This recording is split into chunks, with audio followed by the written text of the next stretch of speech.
Welcome, everybody. It's the last talk going into lunch. This is prototyping Python microservices in production. Our speaker is Justin Akers. Justin is a production engineer at Facebook in California. Prior to that, he worked as a software engineer at several companies in Brisbane, Australia. Very mysterious, Justin. Please welcome Justin.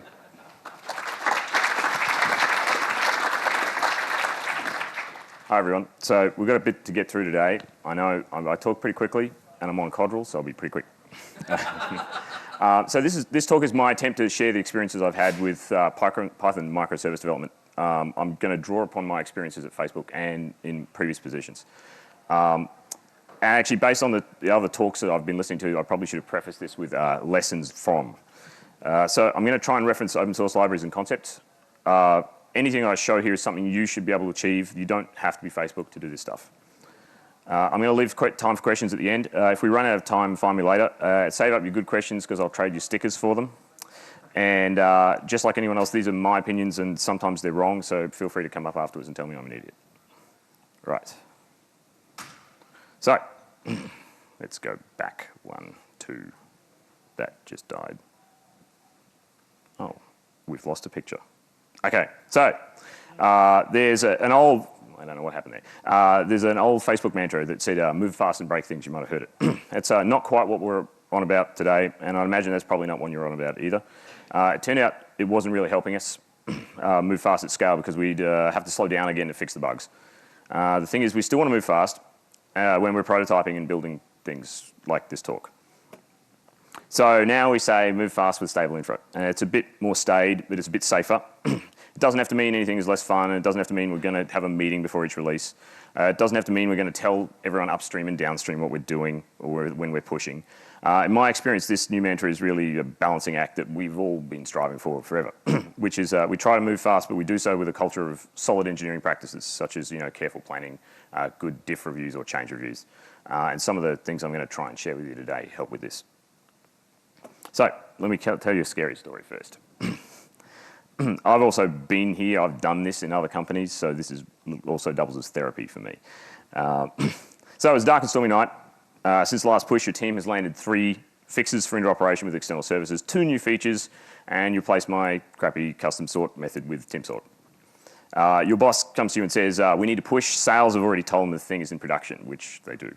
Yeah, it's a Friday afternoon, and most people are already at the pub. That's your first scary step. So you've got this, though. There's a giant bash push script everyone modifies. Definitely worked the other day. It's not, hard mode. It doesn't have set UO pipe fail. If you're not using that, you're doing it wrong. But the rsync command usually works. Someone added a new requirement, but you don't quite know what config files the library needs, and that person has already down like 3 terrible California IPAs, so that's also bad. You've managed to push everything. The system's deployed as one blob to all of your servers. There's like 500 metrics to look at that you're even aware of. You're pretty sure they cover all the features from the last time you checked. Of course, that Rust feature doesn't have metrics yet, but the person who wrote it used an ever so funny meme as a test plan, so it'll definitely work. The system is up in production. You smoke test it and there's no response. One of those features broke something and now everything is crashing. Where do you look to find out what's happening? Some packages, you've got to write logs to tempfs inside a container, and others send them to syslog. Where do you look first? So one of the developers was awesome, though. She had a full test plan. She tested with a clone of the entire stack, and her diff definitely worked a week ago before everyone changed everything it depended upon. So to mitigate, you've got to revert everything. You're at a fork in the road. Do you bring back everyone? Do you try to fix it yourself, or do you wait until Monday? Now, that's a joke. My example here, you choose to wait until Monday because your relatives are coming tomorrow and they want to show you around. They want you to show them around San Francisco, despite your insistence that the traffic will be terrible and it smells like pee. So you've just experienced the bad half of the old move fast and break things. So it's really easy to break things when you push giant blobs of code around and just cross your fingers. Or you might be crossing your fingers even though you don't know you are. If everyone's working under the same cadence like that and you're pushing with 1 or 2 large pushes, moving fast can be very difficult. So one of the ways we move relatively fast while staying stable is through sensible microservices. So we're on the same page. Let's just quickly cover what a microservice is. There's been a lot said about it, so it's going to be pretty quick. Micro doesn't have to mean tiny here. It might have a few functions that are highly related, such as checking if something is or is not a photo of a hot dog. I had a funny meme here. I was told to take it out. At the other end of the scale, the service might be an entire business subdomain, such as managing payments for hot dog identification services. So in this talk, when I say microservice, I mean a software architecture with independently testable and deployable services. So those services can run independently.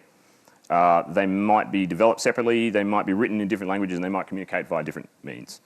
They don't have to be in containers. They don't have to be in REST APIs. They don't have to run in the cloud. If you conflate all these things in your head, it adds needless mental barriers for people who just want to build things.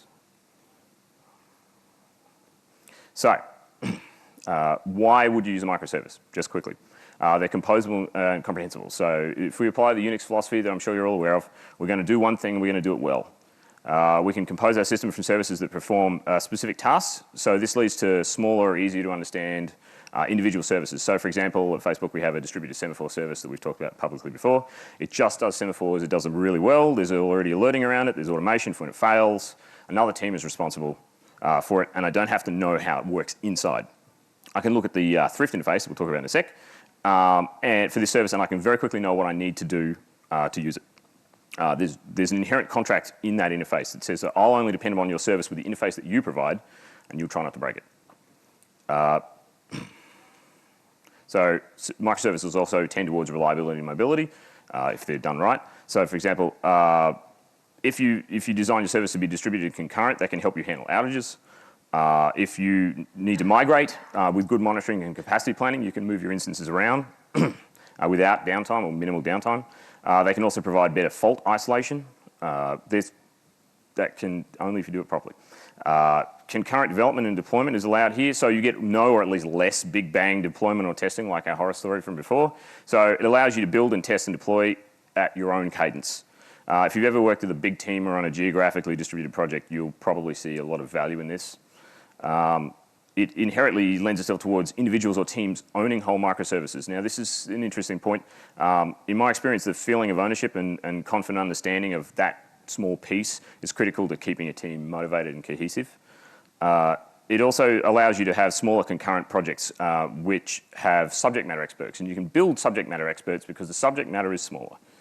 This is good when things hit fans. Took that joke out. So it also allows for safer deployment and testing. You can roll things out slowly and back out quickly. And we'll go into this in a bit later on. Shadowing or A/B testing or slow rolling allows continuous testing and deployment of less risky components. You can also make backing out be less painful, but I'm going to give you a tip here based on some of my experiences. If you're going to store data from a microservice, make sure you store the version of the thing that you generated it from. So when you totally broke it, you can go back and figure out which things you need to change. Also, scaling, kind of. Everyone holds this one out as a silver bullet, but it's not. So say you need more of thing A, you can spin up 5 more A's. And this allows you to move your bottlenecks around to your heart's content. Doesn't fix them.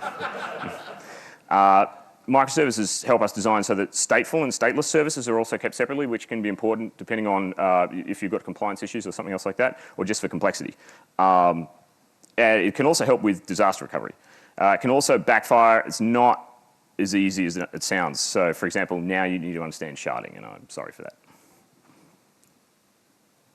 So why not microservices? I'm trying to be transparent here. I'm not trying to sell you on this. I'm just trying to give you enough to shoot yourself in the foot. A couple of these are insidious, and you won't realize you're subject to them until they're upon you if I don't tell you about them or you haven't read about them somewhere else. And I'm not trying to scare you away. Distributed systems introduce complexities that developers and even entire organizations might not be ready for.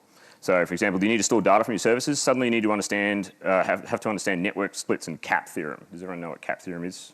It's consistency, availability, and partition tolerance, and you can only have 2 of them from your storage system. Do you need multiple services to agree on something? Now you need to understand Paxos or another consensus algorithm. You'll find also that you can have a natural divergence. When you have a bunch of individual code bases that are microservices, everyone has good intentions, everyone wants to use the new stuff. And I've found, in my experience at previous companies, that this can naturally diverge because they might even be in separate repositories. We can mitigate this by doing things like providing a standard distributed logging service. So, for example, at Facebook, we previously used Scribe, which is an open source project. Apache Flume is another good way to do this. We can also provide a standard measurement and metrics service. We use a layer on top of Barenge, which is another Facebook open source project, from which we can query another standardized system. And it also requires, and this is the key one here, constant vigilance. So this is more an effort than it seems, and it means reviewing every diff to look for that kind of divergence in your microservices. So if somebody's touching a file and inspecting timestamps to measure request duration, I've seen this, reject that. There's also shifting bottlenecks. So we can run 5 times as many jobs. We mentioned this earlier. That means that you actually make your capacity planning harder with a microservice. There's also overheads. So if I run 5 instances of CPython, I waste 5 times n memory. If I run 500, I just wasted 100 n memory. This is not specific to Python, and it made microservices unsuitable for embedded development in my past experience. But that was when hosts were limited to like 32 meg of memory or 16 meg of memory. Now that's not so much of a problem. It also requires careful management to avoid silos that we talked about earlier.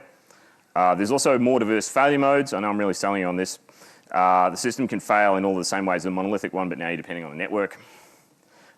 There's also full stack testing, which can actually become harder. You don't think about this until you've built the whole stack. So for example, if I have 5 services that use a common library such as OpenSSL and it has a security issue, now I have to push 5 things and test them instead of 1. This can be mitigated with good continuous deployment policies, that kind of stuff.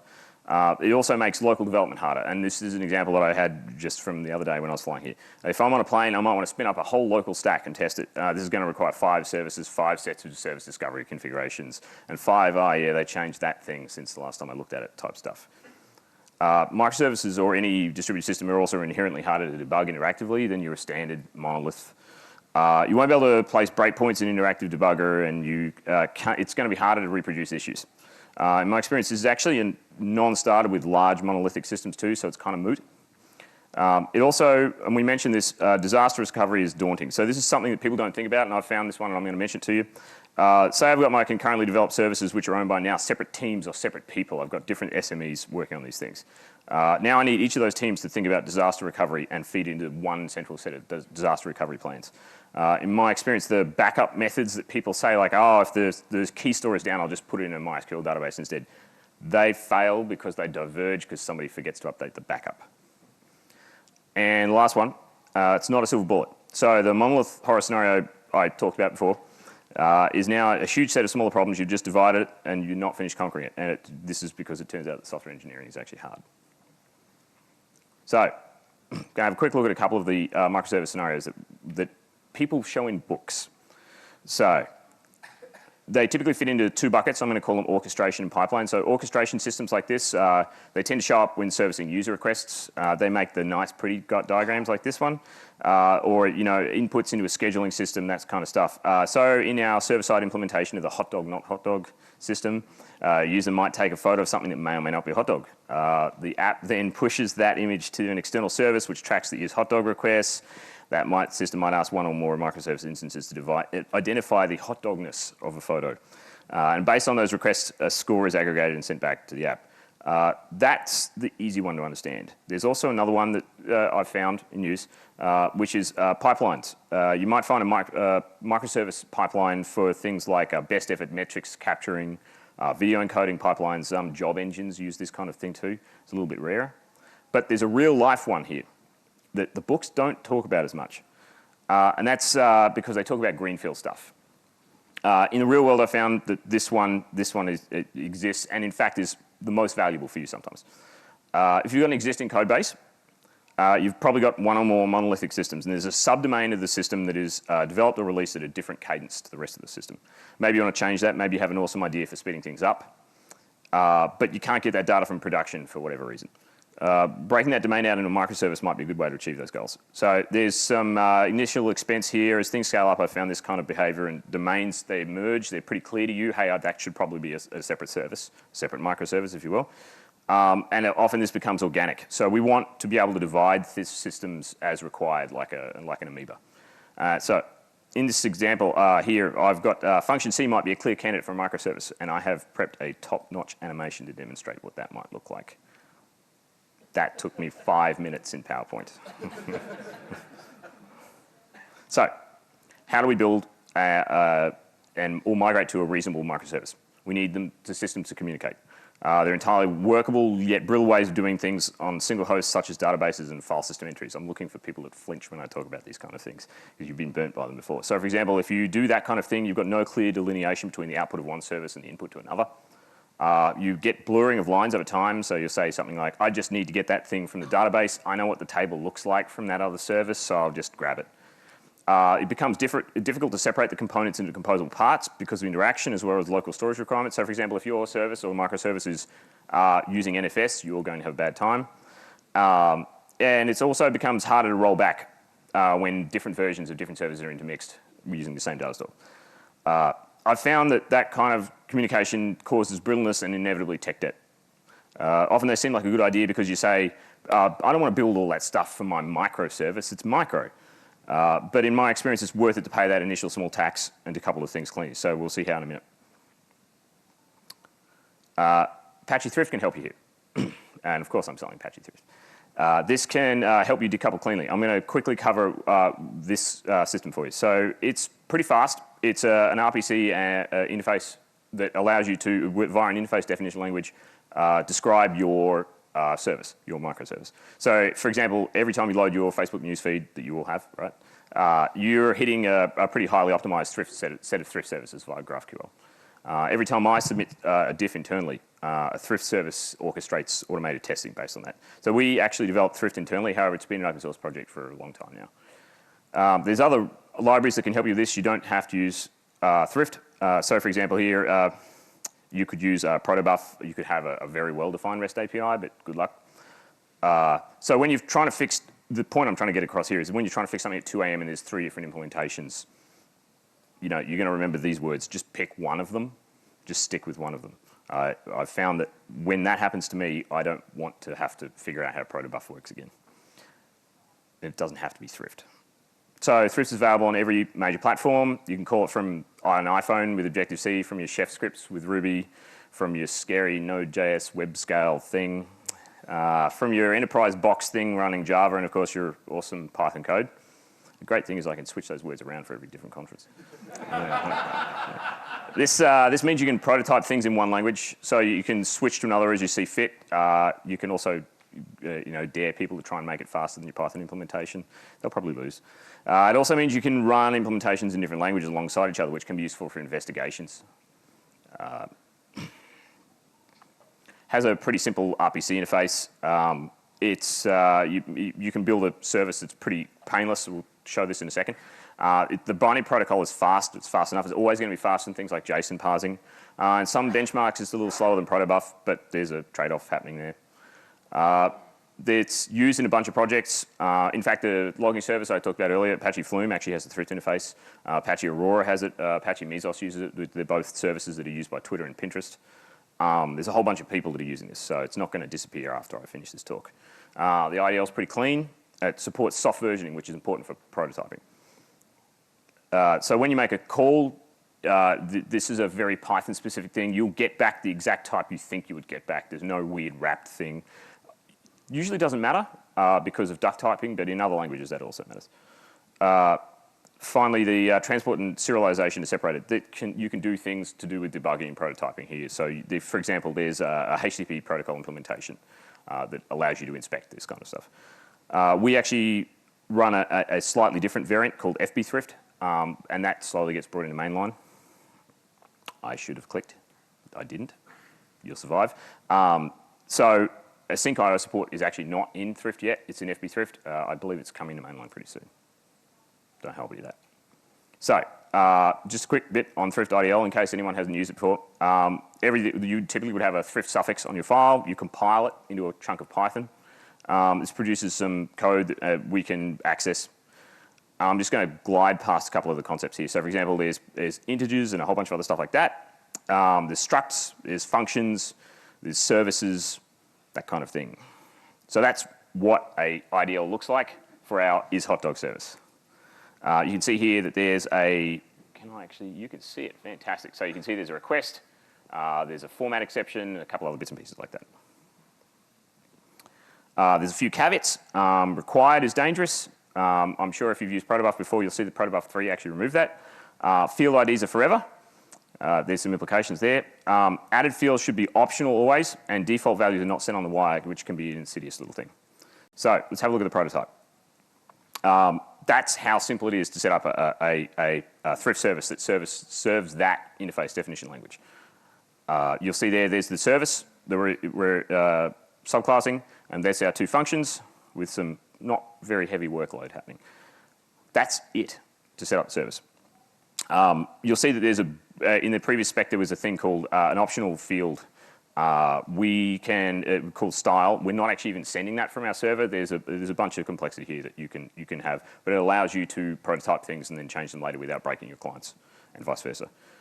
This is also a simple blocking server. There's a threaded pool server, a process server, and a whole bunch of other stuff like that. And that's the client. That's how easy the client is. It's even simpler than the server. So we set up a socket and the rest of the Thrift stack, and we can start making RPC calls. At the beach was me being sad because I wasn't at the beach. So we can also do things like send information here. You can see that we're actually adding training data there. I don't know if I would really trust people to identify hot dogs in real life, but that's there. So just quickly, we're going to talk about measuring and monitoring. So we've got an instance of our server. We know it's working, but how do we know it's working well? We can look at the logs, but that kind of stuff doesn't really scale. So I've often heard here, and this is a key point, it's the first test, we don't need that stuff, or the more insidious, like let's just get it working, we'll worry about this later. And I'm here to tell you these are spurious. Thinking about and designing for metrics from the start helps my team and I focus on what we actually need to work. So if you're doing something and you can't measure it, is it really impactful and well designed? That's the key here. We want to be able to make changes and inspect what happened. Prometheus can help you with this. It's an open source system. It enables you to do this kind of thing. So it can tie into service discovery mechanisms. It has a whole bunch of metrics and stuff like that. This is how easy it is to do Prometheus. So that was our service from before. Now we're tracking the time of our hot dogness requests. We're counting the number of times that our requests are erroring out, and we can bucket the size of the images that are received, which might be something you might want to filter on later. It's pretty simple. Notice that everything here is pretty intuitive, and it has a Python first-class client support. And of course, there's going to be a Prometheus config, which looks something like that. Now, for some alliteration, I'm going to try to say it. It's pinging the prototype in the production performance path. You know we've got service metrics. You know that you need to start talking to it. I'm hoping none of you are going to hard code IPs. I also like you to not hard code fully qualified domain names if you can. In my experience, you can add a layer of indirection here and get some very powerful results. So service discovery, load balancing, sensible client-side gating, that kind of stuff can help you here. There's a few open source concepts projects that help with this. One of the ones that seems promising to me, but I haven't used it personally, is called Console. So there's also some deployment stuff that you can get out of this layer of indirection. So for example, here's what you might consider would be a rolling set of changes where all three of our requests go to instance 1. You might bring in instance 2 and modify your traffic, however you want to do this via client-side load balancing or something else, to start sending some of your traffic there first. That's, I might be super confident that works, but my testing might not be perfect. That's useful. That also allows you to revert very quickly if you do it as a client-side stuff. Here's one that's more interesting that I haven't seen too much written about. Shadowing. So you can see that it's a bit more advanced. It helps with stability in testing and continuous integration. So you can see, I've often heard stuff like, oh, but shadowing's really hard to do or it doesn't fit our system design or something like that. But you should try and find a way to do this, even if it's stubs. Shadowing is where we send duplicate requests to our test instance and hopefully compare the results afterwards. So it can be useful for just load testing, if nothing else. A great example of shadowing that I've seen is the Facebook open source implementation of the Memcache router, MIC router. If you want to read more about that, there's a link there. You don't have to have a proxy or router to achieve this. There's a couple of systems. Lyft's Envoy system can be kind of confused into doing this kind of thing. I think we have a demo, but I might not have time to do it. So if you want to come up and ask questions. Yeah. So there's my suggestions. Decouple and delineate clearly. Design and build with monitoring in mind from the start, please. Stick to one logging, time series, metrics, container, all that sort of stuff, and deploy carefully and automate early. And find a good balance between moving fast and stability. And thanks for enduring the talk.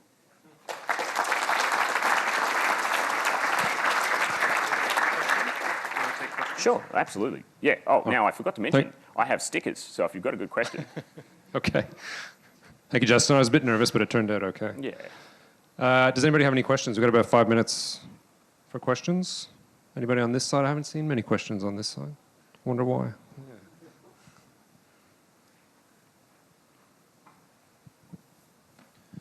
Thank you for the talk. With a Thrift, is it sort of an all or nothing for your whole architecture if it's handling the communication between all the services? No, so you can spin up the service in a separate thread or a separate process. You can do a lot of things. So, for example, you might want to test Thrift versus something like Protobuf for reliability purposes or something like that. Yep. Typically, for a microservice, though, you would design it as you would choose one and stick with it. Right. And how do you handle the schemas between those services? So there's a great talk here yesterday about GraphQL that Thomas did, and typically you don't want to be handling anything other than a direct client worrying about that Thrift interface. If you're querying Thrift remotely, directly, say from an iOS app, that is a bit different. There's a bit more work to do there. Get your sticker. I will get you a sticker. Come up and talk to me and I'll give you a sticker. How do you handle the sort of storing the Thrift IDLs in a repository? Do you have one place you store more locally and share it between like the client and the servers? It's a good question. So when you've got several large repositories of code, we would typically store the Thrift interface file with it, and we would generate the Python code at runtime because the compiler is supposed to produce compatible code. And you want to use the latest version of the compiler if you can. That's part of the move fast component there. So we would store the implementation, but not the generated code, and we would store the Thrift file alongside it. So we actually have an internal structure where we know where to put that file so that everyone knows where to look for that file based on the code that it works with. So that kind of standardization means that late at night you don't have to worry about trying to find the interface file. Yeah. Anyone else? Yep. Yeah.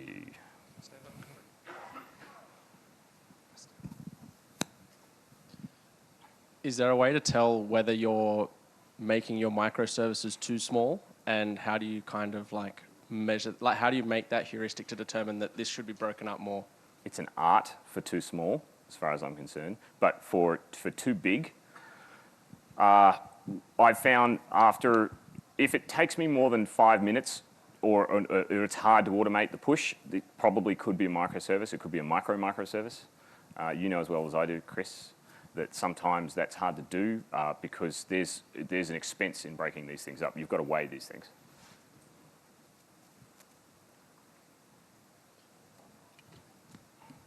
I'd love to give you some science behind that, but I don't know it. In your experience, can a monolithic system be broken up into small pieces, or is it already too late by then? I've done it. So Okay. yeah, it is absolutely possible to do this. Do you have any comments on the best strategy for that?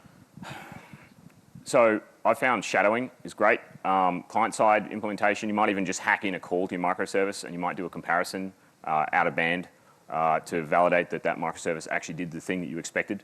There might not be, in my experience, they weren't exactly the same format of output, but you can at least do a visual inspection at a bare minimum to say, yeah, the microservice is probably doing what I want. Actually, Thrift it supports a bunch of transports that aren't networking stuff, so you can still run them on the local system with like shared memory and things like that. So if you're worried about performance or compliance or regulations, and you don't want to ship off this single box that you're normally running on, you can do that kind of stuff without enduring all of those other problems. Like your shared memory is probably going to stay up, probably. Well, I think that wraps things up. Thank you, Justin, for making the trip from California, and thanks for the great talk. Cheers. Thanks, David. Thank you.